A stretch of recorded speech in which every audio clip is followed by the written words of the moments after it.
Today I'll be talking about interstitial lung disease or lung fibrosis. Interstitial lung disease is an array of diseases which basically affects the interstitium of the lung. So to explain it in a simpler term, normally lungs are soft to touch like sponge, but in patients with interstitial lung disease it becomes hard like wood. Interstitial lung disease basically affects middle-aged and also elderly population. And what are the basic symptoms of interstitial lung disease?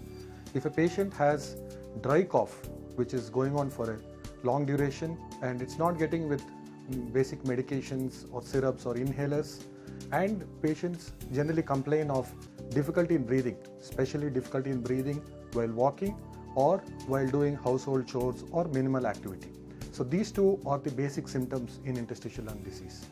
The causes for interstitial lung disease are plenty, but the most common causes that we see is patients with connective tissue diseases, patients with rheumatoid arthritis, patients with sarcoidosis.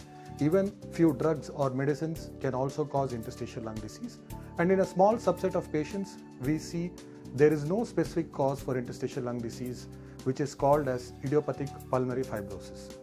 Now, once a patient has these symptoms and patients come to us, we generally ask for two tests. First one is chest X-ray and the second one is pulmonary function test.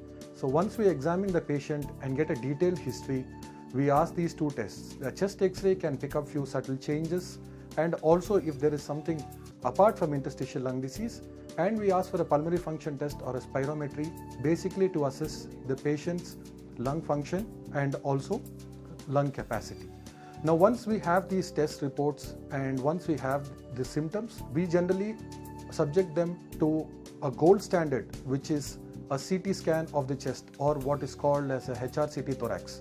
Now HRCT thorax is the gold standard for ILD because it will help identify interstitial lung disease and also the type of interstitial lung disease so that we can treat the interstitial lung disease better. Once we have these reports, we also ask for few blood tests to ascertain the cause for interstitial lung disease. Now most of the patients with interstitial lung disease we diagnose with these blood tests and with the CT of the chest, but in a very small set of patients we do something called as a lung biopsy to have 100% confirmation, but that is a very small subset of patients. Now once we have 100% confirmation of interstitial lung disease, we go to the next step, which is treatment. Now treatment, we generally have three simpler things. The first one is medications. So once we know the cause, we start them on appropriate medications. The second one is oxygen therapy, which is generally given even at home. This will help reduce the patient's symptoms and also will help improve the quality of life. Now the third one is we also offer few patients who fit in the criteria of lung transplantation. Now lung transplantation will generally require detailed investigation and also few other tests. Now if those patients fit into the criteria, we enroll them for the lung transplant program. So interstitial lung disease, if diagnosed early, has good prognosis and have good outcomes. Thank you.